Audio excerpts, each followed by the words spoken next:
Muy buenos días, mi nombre es Mirari Mantilla, soy especialista en rehabilitación cardiopulmonar y vascular, magíster en actividad física, entrenamiento y gestión deportiva, investigador asociado según categoría de conciencia.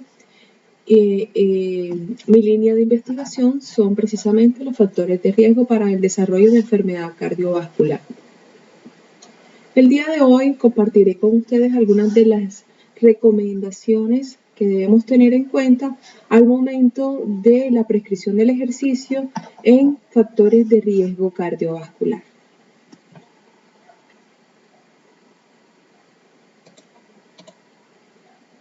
Como sabemos, las enfermedades cardiovasculares son la principal causa de morbilidad y mortalidad a nivel mundial. Cada año mueren más personas por esta causa que por cualquier otra. Se calcula que para el año 2015 murieron aproximadamente por esta causa 17.8 millones de personas, lo que representa el 31% de todas las muertes globales. La mayor parte de estas muertes, precisamente más del 75%, ocurrieron en países de medianos y bajos ingresos. De esos 17.8 millones, 7.4 millones murieron a causa de la cardiopatía coronaria y 6.7 millones murieron por accidente cerebrovascular. Los efectos de factores de riesgo como una dieta malsana, inactividad física, consumo de tabaco, consumo nocivo de alcohol, pueden manifestarse en las personas en forma de hipertensión arterial, hiperglucemia, hiperlipidemia, sobrepeso y obesidad. Estos factores de riesgo intermedios son indicativos de aumento de riesgo de sufrir infartos, accidentes cerebrovasculares y enfermedades como la insuficiencia cardíaca, dentro de otras complicaciones. ¿Pero qué es un factor de riesgo? Lo vamos a definir como un elemento o una característica mensurable que tiene una relación causal con un aumento de frecuencia de una enfermedad y que constituye un factor predictivo independiente y significativo del riesgo de contraer una enfermedad.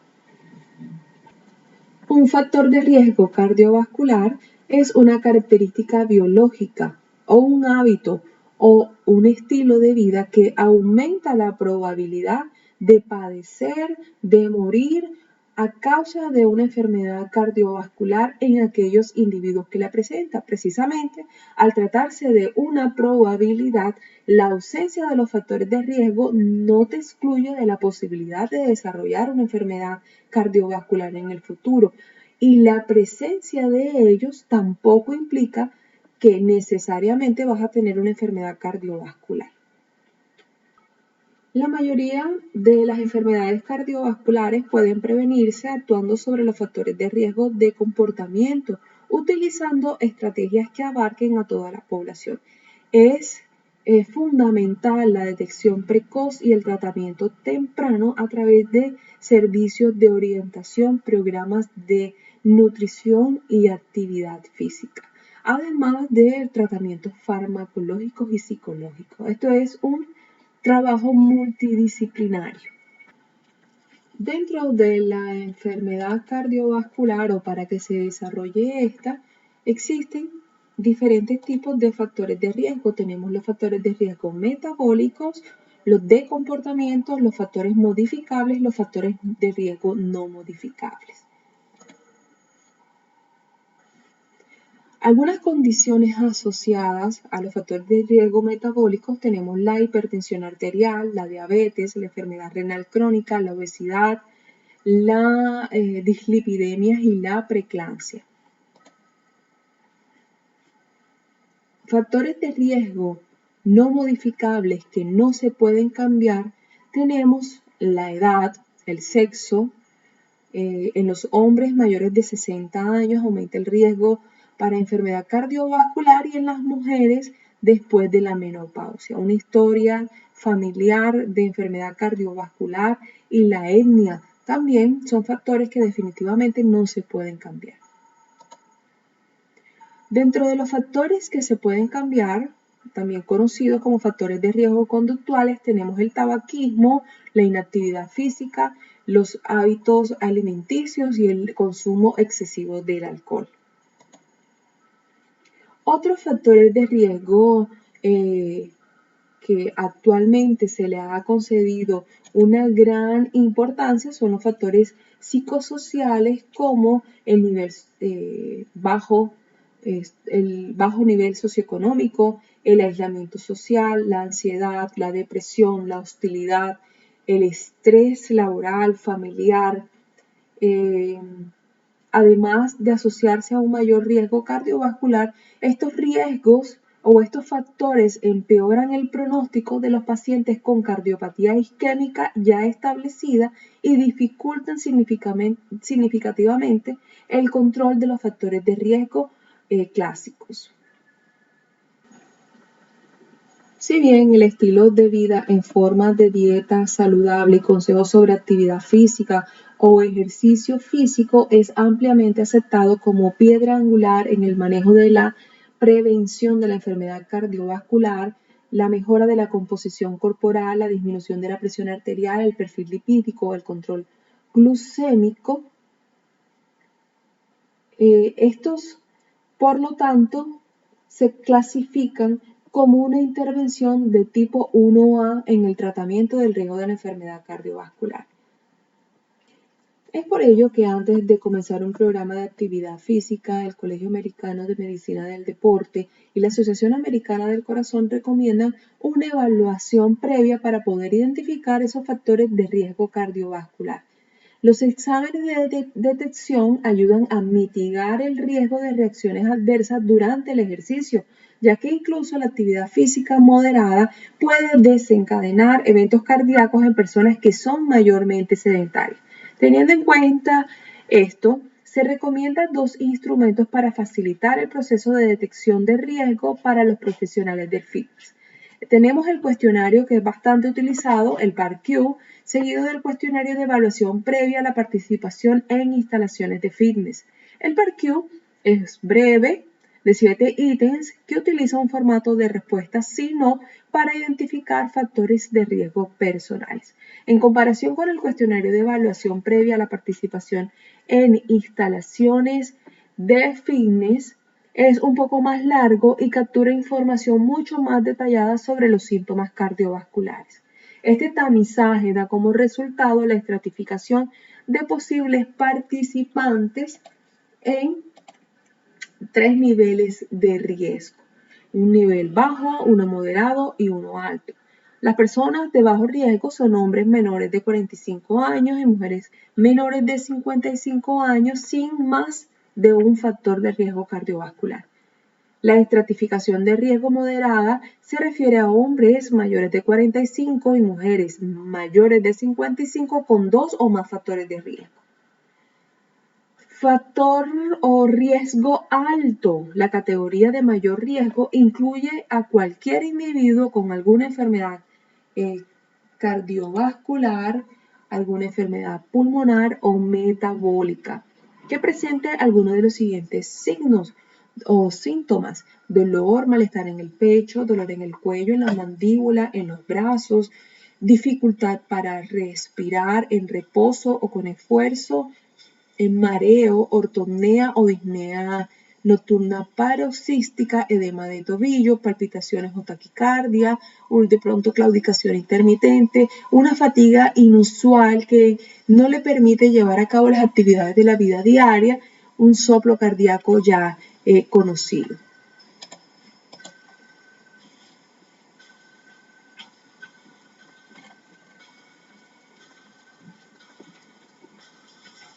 A partir ya de esta información obtenida a través de estos dos instrumentos, se puede tomar una decisión sobre la necesidad de autorizar o de ir a una consulta médica antes de realizar más pruebas o de programar el ejercicio físico. Para mejorar el perfil de riesgo de un paciente con una enfermedad cardiovascular o con factores de riesgo, Se requiere de la prescripción del ejercicio, que ésta sea personalizada e individualizada. A pesar de que en una recomendación o de que muchas recomendaciones a nivel nacional e internacional se han informado requisitos detallados de ejercicio para diferentes factores de riesgo de enfermedad cardiovascular, sigue siendo difícil adaptar el programa de entrenamiento con ejercicios a cada paciente de acuerdo con su perfil general de riesgo de enfermedad cardiovascular, ya que los factores de riesgo a menudo se consideran por separado. La prescripción de la actividad física es una herramienta infrautilizada en la dosis correcta. La actividad física puede ayudar a prevenir, a mejorar, a tratar y a controlar todos estos factores que impactan cada vez más la calidad de vida y la función física de las personas a escala mundial. Pero, ¿qué es la prescripción del ejercicio? Este es un proceso por el que se recomienda de forma sistemática e individualizada la práctica del ejercicio físico, según las necesidades y las preferencias del individuo, con el fin de obtener el máximo de beneficios para la salud con los menores riesgos. Es un conjunto ordenado y sistematizado de recomendaciones que constituye el programa de ejercicio físico. ¿Cuál es el objetivo de la prescripción del ejercicio? Mejorar la forma física, promover la salud mediante la reducción de los factores de riesgo de enfermedad cardiovascular o de enfermedades crónicas, aumentar la seguridad durante la práctica del mismo. Todo esto teniendo en cuenta los intereses y las necesidades de salud y del estado físico del individuo. ¿Cuáles son los objetivos del individuo? ¿Por qué quiere él realizar actividad física o realizar ejercicio físico?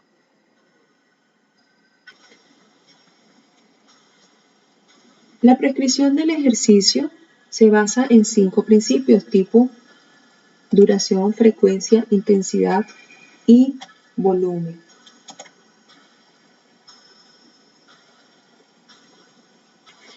Bueno, antes de hablar de los principios, vamos a hablar acerca de la evaluación de la capacidad del ejercicio. La capacidad aeróbica se puede evaluar a través de pruebas submáximas y pruebas máximas. Las pruebas submáximas se utilizan con una intensidad baja o moderada y las máximas con ejercicios vigorosos. El tipo de ejercicio se refiere al modo de entrenamiento del ejercicio. Estos permiten mejorar la capacidad cardiorrespiratoria, la fuerza, la amplitud del movimiento, flexibilidad, coordinación, equilibrio, de la misma forma que sean variadas y con diferentes demandas a nivel coordinativo. Estas actividades pueden ser individuales, pero también pueden ser grupales, favoreciendo grandes beneficios a nivel socioafectivo. Con respecto al ejercicio para la mejora de la resistencia cardiorrespiratoria, esta es una capacidad física y psíquica de todo el organismo o de determinadas partes del organismo para poder soportar el cansancio ante esfuerzos relativamente prolongados o su rapidez en la recuperación después de haber finalizado. Incluye también la capacidad para resistir el mayor tiempo posible un estímulo que obliga a disminuir la intensidad o a interrumpir el esfuerzo. La resistencia, por sus características, se divide en diferentes tipos. Dependiendo de la cantidad de la masa muscular implicada, se diferencia entre resistencia general y local, dependiendo de la especificidad o duración del esfuerzo y en función del gesto a realizar, se divide en resistencia general o de base o resistencia específica de un grupo muscular. Dependiendo de la utilización de la vía energética, esta se puede dividir en aeróbica o anaeróbica. Dependiendo o según el tipo de trabajo de la musculatura, se distingue entre dinámica e isométrica. Dependiendo del tipo de esfuerzo motor que emplee, se diferencia entre resistencia cardiorrespiratoria, muscular, de velocidad, entre otros. Algunos beneficios relacionados o asociados al trabajo de la resistencia cardiorrespiratoria se relacionan con la disminución de la fatiga en las actividades de la vida diaria, ya que el sujeto mejora el rendimiento de trabajo físico no solo en las actividades diarias o cotidianas, sino también en las recreativas y en las de deporte. Disminuye el riesgo de mortalidad, de morbilidad por enfermedades cardíacas y por cualquier otra enfermedad, como lo son cáncer de colon, cáncer de mama, hipertensión, osteoporosis, ansiedad y depresión. Esta persona también puede mejorar el perfil lipídico, la respuesta inmunológica, disminuye la resistencia a la insulina, previniendo o retrasando la diabetes mellitus tipo 2. Mejora la composición corporal y aumenta la percepción de bienestar del individuo. Con respecto a la flexibilidad, esta es una cualidad fundamental en el ámbito físico-deportivo. Su desarrollo supone una protección de las estructuras articulares y musculares. Para la función musculoesquelético, para que esté normal se requiere el mantenimiento del rango de movimiento adecuado en todas las articulaciones, para facilitar el buen funcionamiento articular y el mantenimiento de la musculatura con un nivel de elasticidad y tono muscular adecuado. Los ejercicios de flexibilidad deben incluirse como parte de entrenamiento durante el calentamiento y la vuelta a la calma. Los ejercicios de control motor están referidos a las habilidades motoras como lo es el equilibrio. Recuerden que el equilibrio son ejercicios destinados a mejorar la estabilidad, incrementar la fuerza del tren inferior y reducir las probabilidades de caída. Además de eso, los ejercicios de control motor trabajan la coordinación, la marcha, la agilidad y el entrenamiento deportivo. Con respecto a otro principio, como lo es la frecuencia, esta es el número de veces que se va a realizar una actividad y comúnmente se expresa el número de veces por semanas o por sesiones. La frecuencia más efectiva para prescribir es aquella práctica y que se puede alcanzar para el paciente. Duración se define como el número de minutos por sesión.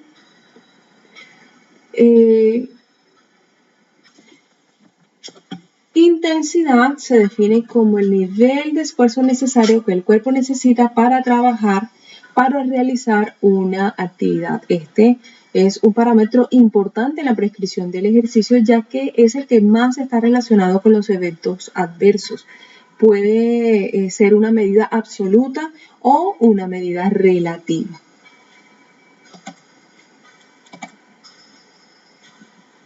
Dentro de los métodos para el control de la intensidad tenemos el consumo de oxígeno de reserva, frecuencia cardíaca de reserva, el porcentaje de la frecuencia cardíaca máxima, el porcentaje de consumo máximo de oxígeno, porcentaje de equivalentes metabólicos y la escala de Bohr.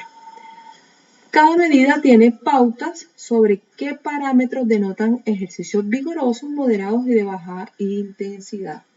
En la tabla anterior, en la tabla siguiente, vamos a mirar una comparación de la intensidad a través de múltiples métodos de medición. Tenemos la escala de Bohr, la percepción, cuando la percepción del individuo de fatiga es menor a 5, estamos frente a una intensidad baja.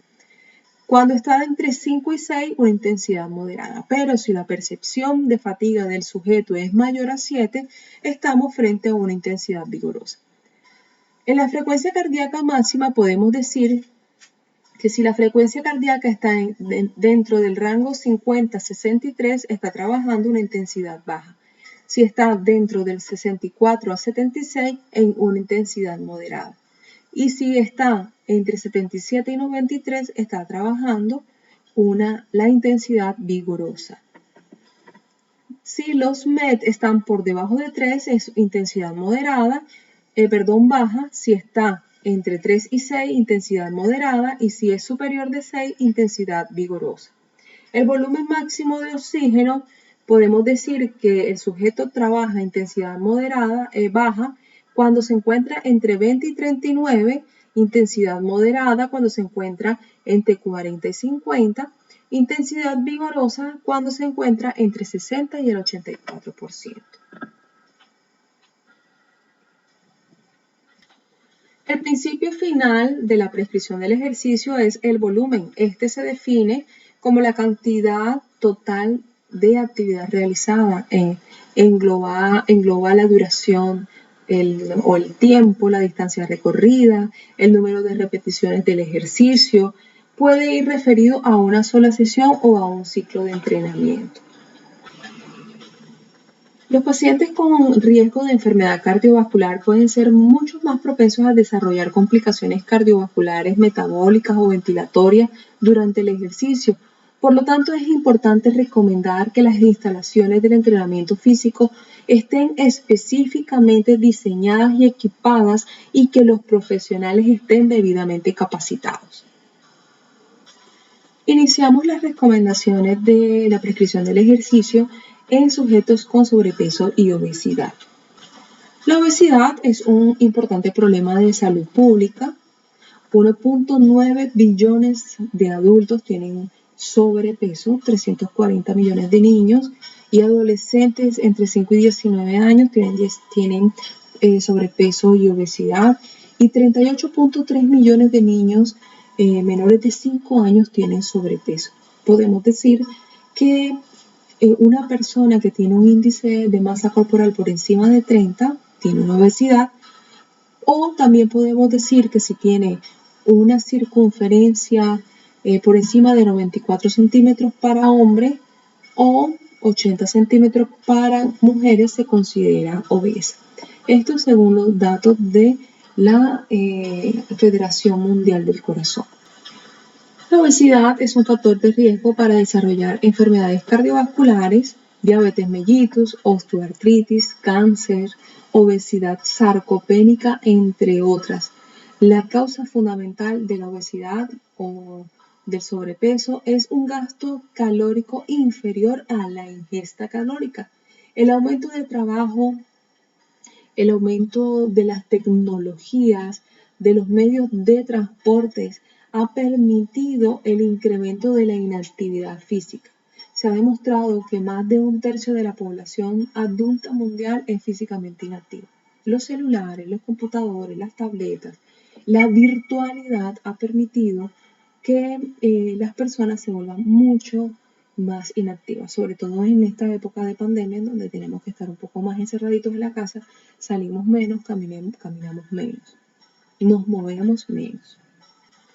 El objetivo de la intervención en este tipo de sujetos es reducir la masa del tejido adiposo, reducir el índice de masa corporal por debajo de 25, disminuir la circunferencia de la cintura por debajo de 94 en hombres y por debajo de 80 centímetros en las mujeres. Para este tipo de personas se recomienda aumentar el volumen de ejercicio aeróbico semanal por encima de 250 minutos o más de 1500 calorías por semana. Se debe lograr un aumento permanente de por vida del nivel de actividad física. Se recomienda una duración mínima del programa de ejercicio por más de 6 meses para lograr una pérdida de la masa del tejido adiposo significativa y clínicamente relevante. Además, se recomienda aumentar permanentemente la actividad física diaria junto con el entrenamiento con ejercicios supervisados para poder minimizar la recuperación del peso corporal. Para mantener estos volúmenes altos de entrenamiento y poder maximizar el gasto calórico total durante el entrenamiento, los ejercicios aeróbicos de intensidad moderada que involucren grandes grupos musculares, por ejemplo, se va a recomendar realizar caminatas, senderismo, entrenamiento cruzado. Por lo tanto, los ejercicios de ciclismo solo deben utilizarse como un mecanismo o como un modo de calentamiento y por una duración limitada dentro de 5 a 10 minutos, excepto para los pacientes que tienen o experimentan dolor en sus articulaciones a causa de una artrosis de rodilla o de cadera. Este tipo de ejercicios pueden ser ideales solo para comenzar un programa de ejercicio. La frecuencia de ejercicio recomendada es de al menos 3 y aumenta progresivamente hasta 5 días a la semana. No se recomienda el ejercicio aeróbico de baja intensidad en personas obesas con el objetivo de quemar grasa y perder masa grasa, porque esta evidencia es prácticamente ausente. La implementación del entrenamiento con ejercicios de resistencia, además de la restricción calórica y el entrenamiento aeróbico, se recomiendan principalmente cuando el objetivo es maximizar la pérdida de masa del tejido adiposo. Se justifica adicionar al entrenamiento ejercicios de resistencia con una intervención de ejercicios aeróbicos para aumentar el gasto calórico en reposo, mejorar las concentraciones de colesterol, de lipoproteínas de alta densidad en sangre y aumentar la fuerza muscular y la masa del tejido magro. En la pérdida de peso o déficit anticipado, como sucede en la restricción de la ingesta calórica o después de una cirugía bariátrica, se justifica la adición de ejercicios de resistencia trabajando desde el 60 al 70% de su RM de 12 a 15 repeticiones para 3 series cada ejercicio dirigido a grupos musculares grandes. Dentro de las recomendaciones de seguridad que debemos tener en cuenta cuando trabajamos con este tipo de sujetos es evitar las cargas mecánicas elevadas, ya que este paciente tiene una biomecánica alterada, evaluar a fondo el sistema musculoesquelético y las modalidades de entrenamiento físico que se van a adaptar en consecuencia a las necesidades del paciente y realizar adaptaciones progresivas del entrenamiento con ejercicios. Otro factor de riesgo importante que se considera un problema de salud mundial es la hipertensión arterial. Entre el 20 y el 35% de la población en América Latina tiene hipertensión. El 18.8% de los hipertensos en América Latina y el Caribe tienen su presión arterial controlada. El de 6 a 8 millones de hipertensos tiene Colombia. Se estima que la presión arterial normal de 120 milímetros de mercurio de presión arterial sistólica y 80 de presión arterial diastólica, y que apenas el 57.1% de la población adulta sabe que tiene hipertensión arterial.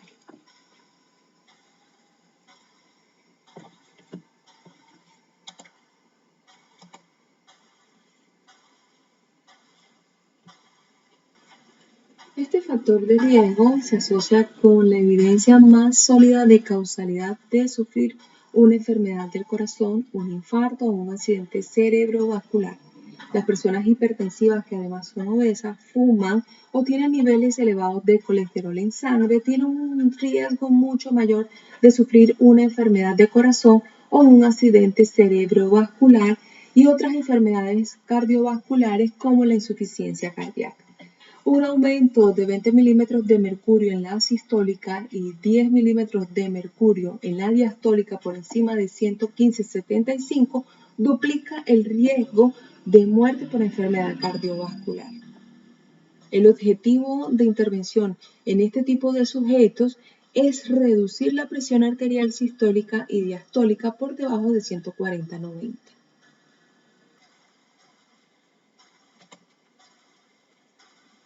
Algunas recomendaciones de entrenamiento a tener en cuenta en sujetos con hipertensión arterial. Para nuestro programa de ejercicio, para el diseño, debemos tener en cuenta una combinación de entrenamiento predominantemente aeróbico complementando con entrenamiento dinámico de resistencia. Se recomienda realizar un entrenamiento de ejercicio aeróbico a una intensidad entre el 40 y el 60% de la frecuencia cardíaca de reserva durante al menos 30 minutos por día, 5 días a la semana. Se puede considerar intensidades de entrenamiento de ejercicio vigoroso entre el 60 y el 80% de la frecuencia cardíaca de reserva en pacientes con bajo riesgo de enfermedad cardiovascular. Dado que una sola sesión de ejercicio puede causar una reducción aguda de la presión arterial que puede durar varias horas, se debe enfatizar en el entrenamiento diario con ejercicios aeróbicos en el paciente hipertenso. Además, estas reducciones de la presión después del entrenamiento con ejercicios aeróbicos agudas o crónicas son mayores en los pacientes hipertensos en comparación con los normotensos. Con respecto al entrenamiento dinámico con ejercicios de resistencia a una intensidad moderada entre el 50 y el 70% de una repetición máxima, incluido de 8 a 10 repeticiones, pero a grandes grupos musculares, de 8 a 12 repeticiones por serie con acumulación progresiva de 2 o 3 series por ejercicio. Se puede agregar 2 veces a la semana, ya que se ha demostrado que reduce la presión arterial en personas prehipertensas y no aumenta la presión arterial en los pacientes que ya tienen la hipertensión.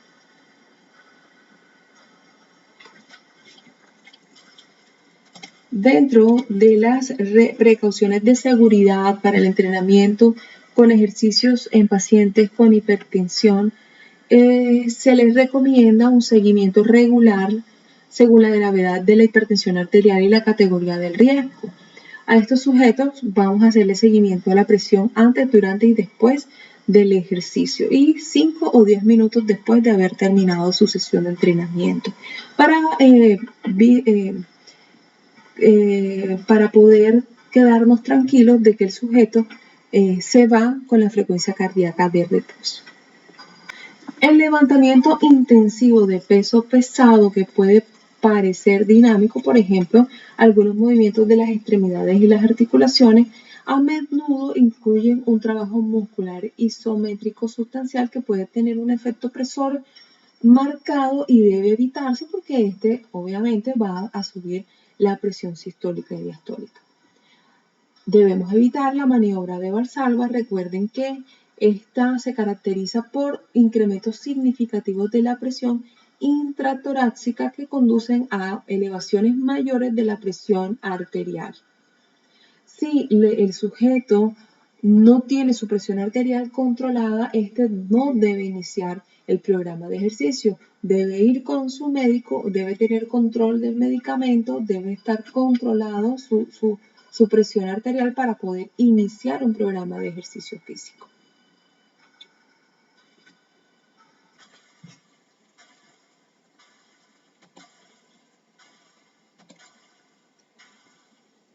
Uno de los principales factores de riesgo cardiovascular es el colesterol elevado. Esta es una sustancia grasa, un lípido, transportado en la sangre que se encuentra en todas las células del organismo.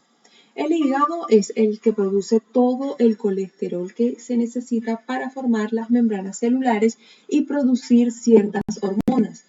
Y si el organismo necesita obtener un colesterol adicional, lo obtiene de los alimentos de origen animal, como lo es la carne, el huevo, algunos productos lácteos o algunos alimentos que contengan grandes cantidades de grasas saturadas. Cuando la sangre contiene demasiadas lipoproteínas de baja intensidad o colesterol malo, estas comienzan a acumularse sobre las paredes de las arterias formando una placa e iniciando un proceso inflamatorio. Llegan los macrófagos a estas células, a estos lípidos,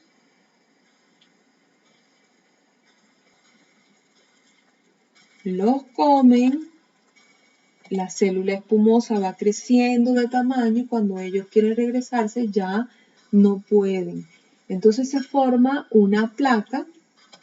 Esta placa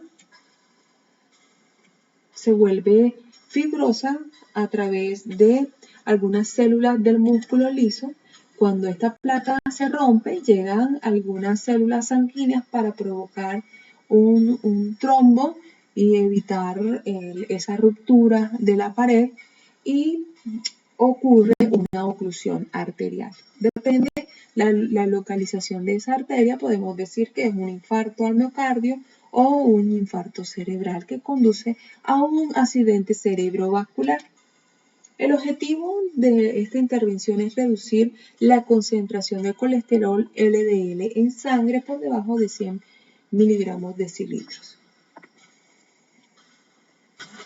Las recomendaciones de entrenamiento con ejercicio en pacientes con dislipidemia. Tenemos ejercicios aeróbicos.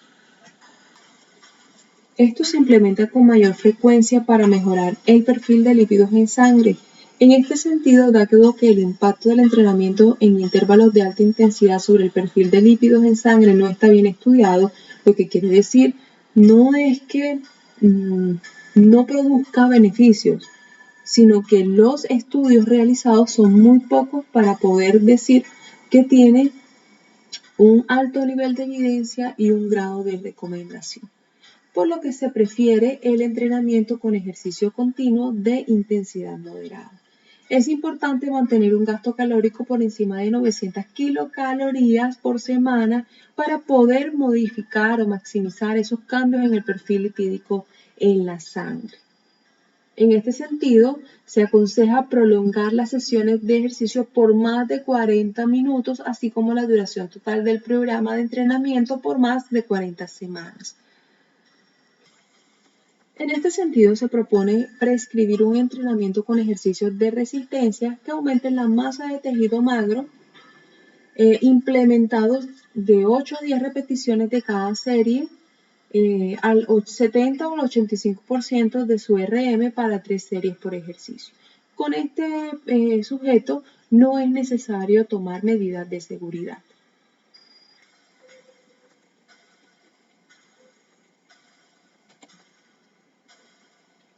Por último, hablaremos de la diabetes mellitus. Este también es un importante problema de salud pública.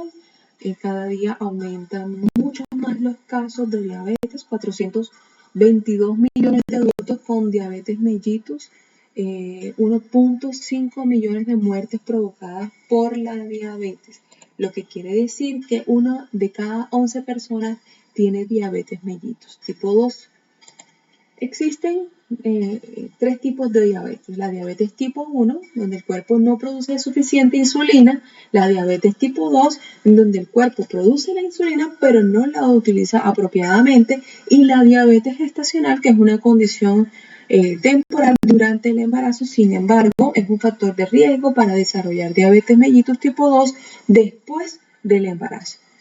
Las consecuencias que puede traer la diabetes o las complicaciones en diferentes partes del cuerpo: tenemos el accidente cerebrovascular, una retinopatía diabética que conlleva a una ceguera, un infarto, una insuficiencia renal, una amputación o una enfermedad vascular periférica. ¿Cuáles son los factores de riesgo para desarrollar diabetes mellitus tipo 2? La genética, la edad, la historia familiar incrementan el riesgo de desarrollar esta enfermedad, y esto no se puede cambiar. Hay algunos comportamientos que sí se pueden cambiar y pueden reducir el riesgo de diabetes mellitus 2, como una alimentación no saludable, la falta de actividad física, el sobrepeso y la obesidad. Recuerden que 1 de cada 3 personas presenta sobrepeso y 1 de cada 10 personas es obesa. ¿Cuál es el objetivo de esta intervención en esta población? Mejorar el control glucémico, manteniendo a este sujeto con una hemoglobina glicosilada por debajo de 7. Dentro de las recomendaciones para estos pacientes es muy importante que se mantengan físicamente activos caminando por lo menos 30 minutos 5 días a la semana, preferiblemente toda la semana. Estos sujetos deben seguir una intervención de entrenamiento con ejercicios supervisados.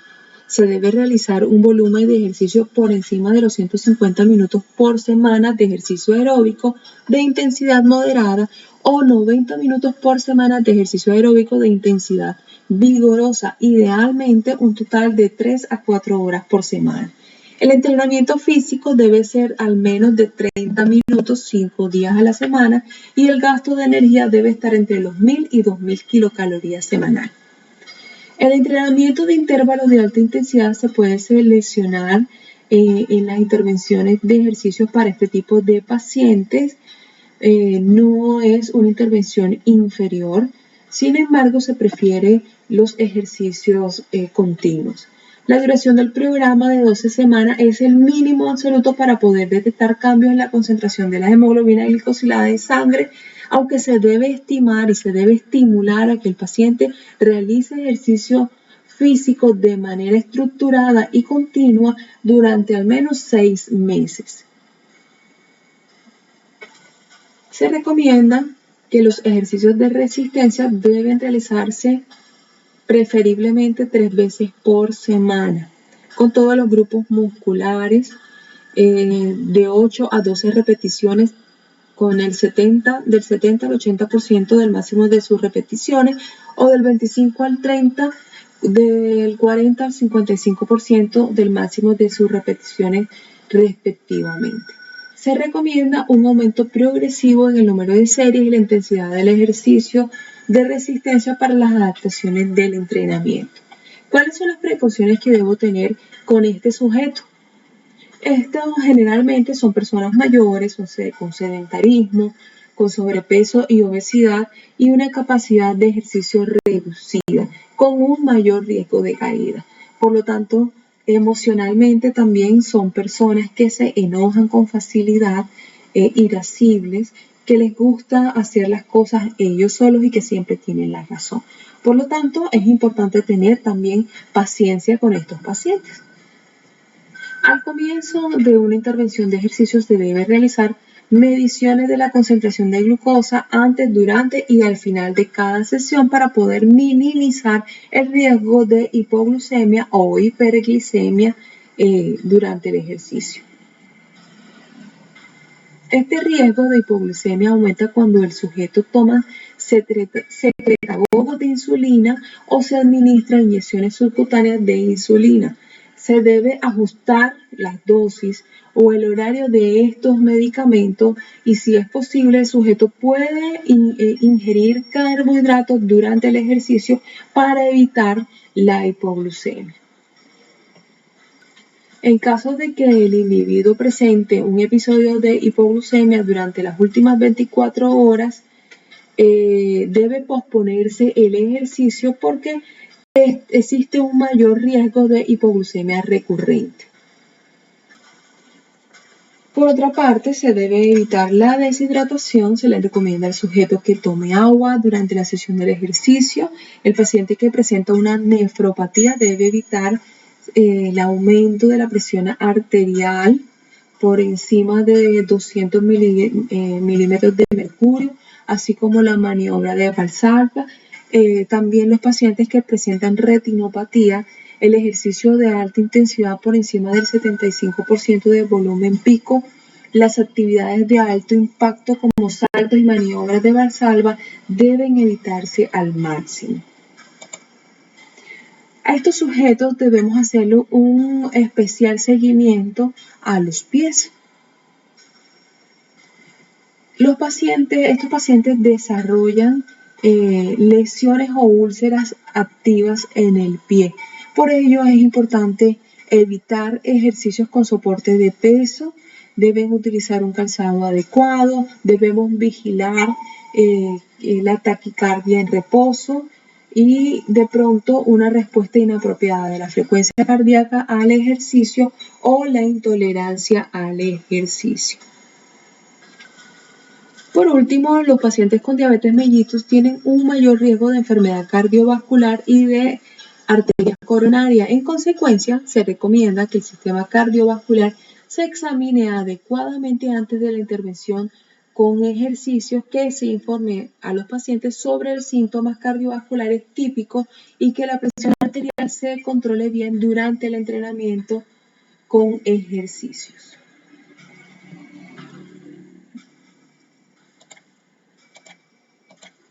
Bueno, aquí les dejo el decálogo de la cultura del movimiento. Son 10 principios que nos invitan a movernos, a cambiar de actividad y a dejar el sedentarismo de lado. Muchas gracias por su atención. Espero que haya cumplido con sus expectativas. Cualquier duda, cualquier inquietud, estoy a su disposición. Muchas gracias.